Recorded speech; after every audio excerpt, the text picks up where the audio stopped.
જય હિન્દ દોસ્તો, સદૈવ knowledge YouTube ચેનલમાં આપ સર્વ મિત્રોનું સ્વાગત છે. મિત્રો, આજે આપણે ચર્ચા કરવાના છીએ જે એસએસબી દ્વારા જે બંધારણમાં કેવા પ્રશ્નો પૂછાય છે તેના વિશે આજે આપણે વાત કરવાના છીએ. બંધારણ જે છે એ તમને બીજો ભાગ જે છે બીજો ભાગમાં 60% 60 માર્ક જે છે 60 માર્ક લાવવા માટે ઉપયોગી, એટલે કે 40% માર્ક જે છે લાવવા માટે ખૂબ જ ઉપયોગી થશે. અને આ જે છે પ્રશ્નો એ સિનિયર સાયન્ટિફિક આસિસ્ટન્ટમાં જીપીસીબીની જે છે એમાં તમારે કેવી રીતે પ્રિપેરેશન કરવી તેમાં તમને ખૂબ જ મદદ થશે. એટલે બંધારણ તમારે કેવું વાંચવું એ તમને ખૂબ જ ઉપયોગી થશે.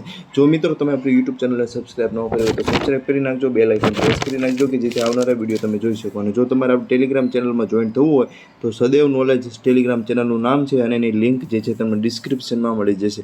હવે આ પ્રશ્નો જે છે તમને ક્યાંથી હું તમને કરાવું છું, તો આ પ્રશ્ન જે છે એ તો કે હમણે સ્ટરીલાઇઝર ટેકનિશિયનની પરીક્ષા જીએસએસબી દ્વારા લેવામાં આવેલી હતી. તે બીએસસી ઉપર હતી. તો બીએસસી ઉપર જે પરીક્ષા હતી એમાં બંધારણના કેવા પ્રશ્નો પૂછાયેલા છે તેના વિશે આજે આપણે ચર્ચા કરવાના છીએ. તો ખોટો સમય ન બગાડતા પ્રશ્નની શરૂઆત કરીએ. પહેલો પ્રશ્ન છે, લોક અદાલતનો પ્રાથમિક હેતુ શું છે? તો લોક અદાલત જે છે એનો પ્રાથમિક હેતુ છે કે ખૂબ જ ઝડપથી ન્યાય આપો, ખૂબ જ ઝડપથી ન્યાય આપો એ લોક અદાલતનો પ્રાથમિક હેતુ છે. ત્યારબાદના પ્રશ્ન વિશે જો વાત કરવામાં આવે તો ભારતની સંસદ જે છે, ભારતની સંસદમાં ખાલી જગ્યાનો સમાવેશ થાય છે. તો આપણને ખબર છે કે ભારતની સંસદ જે છે એ તો કે લોકસભા, રાજ્યસભા અને ભારતના રાષ્ટ્રપતિ આ ત્રણેય ભેગા થઈને ભારતની સંસદ બને છે.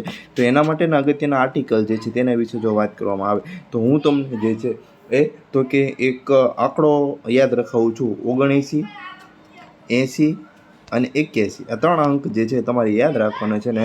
અને જે તમારે શું લખવાનું છે કે પારાલો, પારાલો. કોઈ વ્યક્તિ જે છે પારા વેચવા નીકળ્યો છે તો પારાલ્યો જે છે એવું તમને જે છે એ તો કે બોલે છે. તો 79, 80 ને 81, પા એટલે તો કે પા એટલે પાર્લામેન્ટ એટલે કે સંસદ, બરોબર, સંસદ. પછી તો કે 80 એટલે રા એટલે રાજ્યસભા અને 81 એટલે લોકસભા, બરોબર. તો ત્રણેય આર્ટિકલ જે તમારે યાદ રાખવાના છે. ભારતીય બંધારણનો આર્ટિકલ 79 એ સંસદની રચના કરે છે, 80 રાજ્યસભા અને 81 જે છે લોકસભાની રચના કરે છે. તો ત્રણેય આર્ટિકલ જે છે તમારે યાદ રાખવાના છે. અને ભારતની સંસદમાં લોકસભા, રાજ્યસભા અને રાષ્ટ્રપતિનો સમાવેશ થાય છે. ત્યારબાદનો પ્રશ્ન છે, ભારતીય બંધારણ હેઠળ સર્વોચ્ચ અદાલતને ખાલી જગ્યા તરીકે ઓળખવામાં આવે છે. તો આપણને ખબર છે કે સર્વોચ્ચ ન્યાયિક સંસ્થા તરીકે આપણા ભારતમાં જે છે સુપ્રીમ કોર્ટ જે છે તેનો સમાવેશ થાય છે. એટલે સુપ્રીમ કોર્ટ છે સર્વોચ્ચ ન્યાયિક સંસ્થા તરીકે ઓળખવામાં આવે છે. ત્યારબાદ તો કે 1978માં 44માં બંધારણીય સુધારો જે છે એ દ્વારા કયો નવો નિર્દેશક સિદ્ધાંત ઉમેરવામાં આવેલો છે? તો જે છે એ 44માં બંધારણીય સુધારા આવક અને તકોમાં સમાનતા ઘટાડવી તેનો જે છે સમાવેશ કરવામાં આવેલો છે. ત્યારબાદ તો કે ભારતના બંધારણમાં મૂળભૂત ફરજો કયા વર્ષમાં ઉમેરવામાં આવી છે? તો ભારતનું બંધારણ છે, ભારતના બંધારણમાં મૂળભૂત ફરજો છે એ તો કે 1976માં 42મો જે બંધારણીય સુધારો થયેલો હતો એ બંધારણીય સુધારા દ્વારા જે છે ભારતના બંધારણમાં મૂળભૂત ફરજો ઉમેરવામાં આવેલી છે. અને આ જે મૂળભૂત ફરજો કયા દેશમાંથી લેવામાં આવેલી છે? તો કે આ જે મૂળભૂત ફરજો છે પૂર્વ સોવિયત સંઘ એટલે કે રશિયા જે છે રશિયામાંથી લેવામાં આવેલી છે. અને તેના માટે એક સવર્ણ સિંઘ સમિતિ જે છે 1976માં તેની રચના થયેલી હતી અને તેના દ્વારા જે છે સજેશન આપવામાં આવેલું હતું. તો 42મો બંધારણીય સુધારો 1976માં થયેલો હતો. તેમાં તો કે 10 મૂળભૂત ફરજો જે છે ઉમેરવામાં આવેલી હતી. પરંતુ જે છે એક મૂળભૂત ફરજો જે છે એ 86મો બંધારણીય સુધારો 2002માં થયો છે. 2002માં 86મા બંધારણીય સુધારો દ્વારા 6 થી 14 વર્ષની ઉંમરના જે બાળકો છે, ક્યારે? તો કે 6 થી 14 વર્ષની ઉંમરના બાળકો જે છે એને માટે બાળકોને મફત અને ફરજિયાત શિક્ષણનો જે મૂળભૂત ફરજો છે ઉમેરવામાં આવેલી છે. એટલે હાલ જે છે એ 11 મૂળભૂત ફરજો છે. અને ભારતનું જે મૂળભૂત બંધારણ હતું એમાં એક પણ મૂળભૂત ફરજ ન હતી, બરાબર, કારણ કે 42મો બંધારણીય સુધારો 1976માં તે ઉમેરવામાં આવી હતી. તો આટલા કન્સેપ્ટ તમારે યાદ રાખવાના છે. ત્યારબાદ તો કે ભારતીય સંઘ કારોબારીમાં એટલે કે યુનિયન એક્ઝિક્યુટિવમાં ખાલી જગ્યાનો સમાવેશ થાય છે. તો હું તમને કહી દઉં કે યુનિયન એક્ઝિક્યુટિવ જે છે એમાં શાનો સમાવેશ થાય છે? એક તો કે ભારતના રાષ્ટ્રપતિ, બીજા તો કે ઉપરાષ્ટ્રપતિ, વાઇસ પ્રેસિડેન્ટ, બરાબર, એક રાષ્ટ્રપતિ, પછી તો કે ઉપરાષ્ટ્રપતિ, પછી તો કે વડાપ્રધાન એટલે કે પ્રધાનમંત્રી, પછી તો કે કેન્દ્રીય મંત્રી પરિષદ, પછી એટર્ની જનરલ, એટર્ની જનરલ. આટલા વ્યક્તિ જે છે એનો ઇન્ડિયન એક્ઝિક્યુટિવમાં સમાવેશ થાય છે. તો કેન્દ્રીય કારોબારી સંઘની કારોબારી જેમાં રાષ્ટ્રપતિ, પછી ઉપરાષ્ટ્રપતિ, વડાપ્રધાન, કેન્દ્રીય મંત્રીમંડળ ને એટર્ની જનરલ છે. આટલા વ્યક્તિનો સમાવેશ સંઘની કારોબારી સત્તામાં થાય છે. ત્યારબાદનો પ્રશ્ન 73મો બંધારણીય સુધારો 1992માં ખાલી જગ્યા સાથે સંબંધિત છે. તો આપણને ખબર છે કે 73મો બંધારણીય સુધારો 1992 જે છે એ 1992માં પંચાયતી રાજ વ્યવસ્થાનો ખ્યાલ જે છે બંધારણમાં ઉમેરવામાં આવેલો છે. અને આ બંધારણીય સુધારા દ્વારા ભાગ 9 જે છે એ ભાગ 9 ભારતના બંધારણમાં ઉમેરવામાં આવેલો છે. અને આ અનુચ્છેદ દ્વારા કેટલા અનુચ્છેદ તો કે 243 થી 243 ઓ જેટલા જે છે આર્ટિકલો ઉમેરવામાં આવેલા છે. અને આ જ બંધારણીય સુધારો જો 73મો બંધારણીય સુધારો જે છે એમાં પરિશિષ્ટ 11 જે છે ઉમેરવામાં આવેલું છે. અને આ પરિશિષ્ટ 11 જે છે એમાં 29 વિષયોનો સમાવેશ કરવામાં આવેલો છે. અને આ જે 73મો બંધારણીય સુધારો જે છે એ 24 એપ્રિલ 1993થી અમલમાં આવેલો છે. અને આ જે છે 24 એપ્રિલ જે છે એને પંચાયતી રાજ દિવસ તરીકે ઉજવવામાં આવે છે. તો આમાં તમારે કઈ ફેક્ટ યાદ રાખવાના છે તો કે આ જે 73મો બંધારણીય સુધારો છે એ તો કે પંચાયતી રાજ માટે છે. પછી તો કે કેટલામો ભાગ તો કે 9મો ભાગ. પછી તો કે 243 થી 243 ઓ જે છે એ આર્ટિકલ ઉમેરવામાં આવેલા છે. 11મું પરિશિષ્ટ ઉમેરવામાં આવેલું છે. તેમાં કેટલા વિષયો છે તો કે 29 વિષયો છે.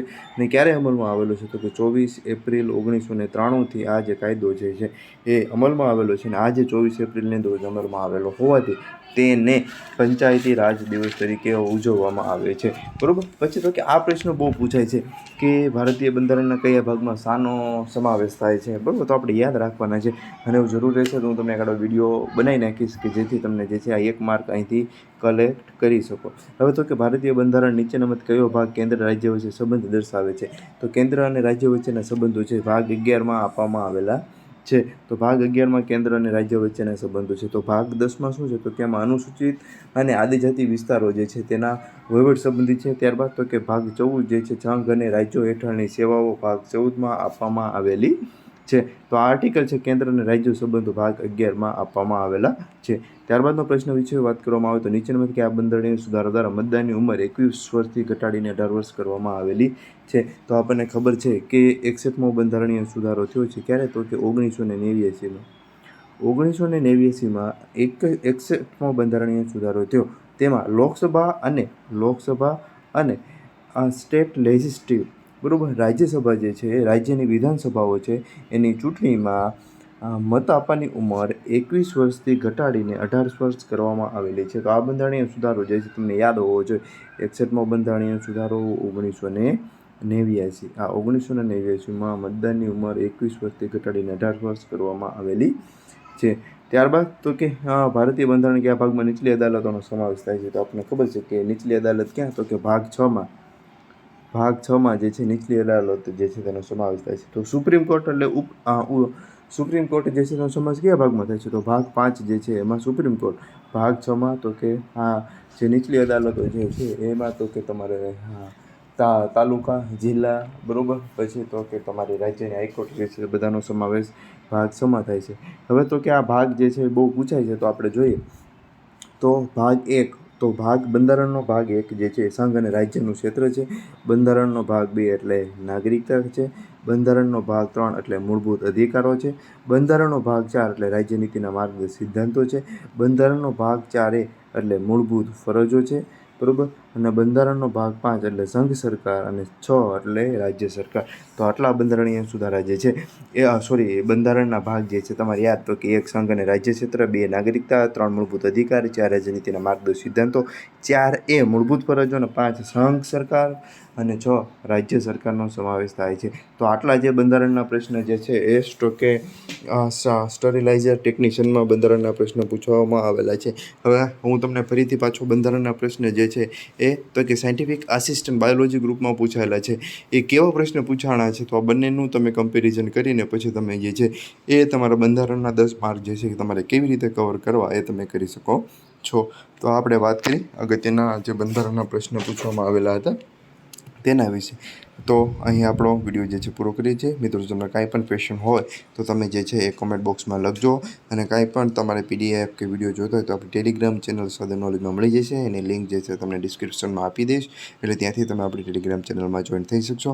અને સિનિયર સાયન્ટિફિક આસિસ્ટન્ટ એટલે GPCBની જે પરીક્ષા છે એ પરીક્ષામાં તમે પાસ થાવ એના માટે જે છે એ તો કે આપણી આ યુટ્યુબ ચેનલ જે છે તમને ખૂબ જ ઉપયોગી નીવડશે, અને તમે જે છે તમારી સરકારી નોકરીનું સ્વપ્ન પૂરું કરશો. તો ચાલો મિત્રો, બાય. જય હિન્દ, જય ભારત.